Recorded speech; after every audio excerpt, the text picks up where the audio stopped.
Om Namo Venkatesaya. Welcome to TTD latest updates. ఈ రోజు అనగా మే 18వ తేదీ సోమవారం రోజున తిరుమలలో భక్తుల రద్దీ అయితే కొనసాగుతూ ఉంది.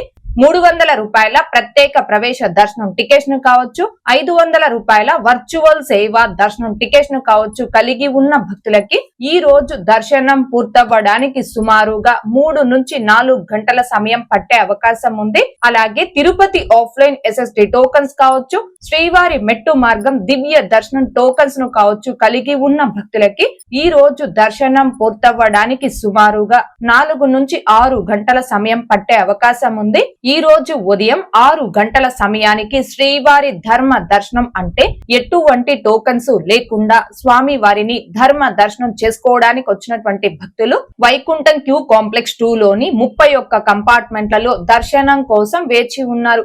ఇలా వేచి ఉన్నటువంటి భక్తులకే దర్శనం పూర్తవ్వడానికి సుమారుగా 12 గంటల సమయం పట్టే అవకాశం ఉంది.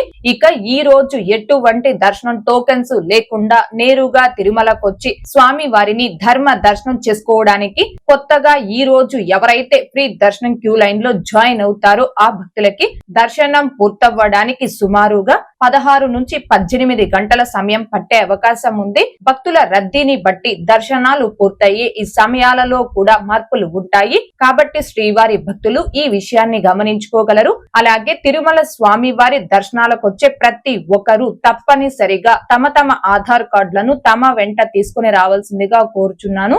ఇక నిన్న అనగా మే 17వ తేదీ ఆదివారం రోజున 91,020 మంది శ్రీవారి భక్తులు స్వామివారిని దర్శనం చేసుకోగా 35,193 మంది శ్రీవారి భక్తులు స్వామి వారికి తలనీలాలను సమర్పించుకున్నారు. అలాగే 3,54,00,000 రూపాయలు భక్తులు కానుకల రూపంలో స్వామి వారికి హుండీలో సమర్పించుకున్నారు.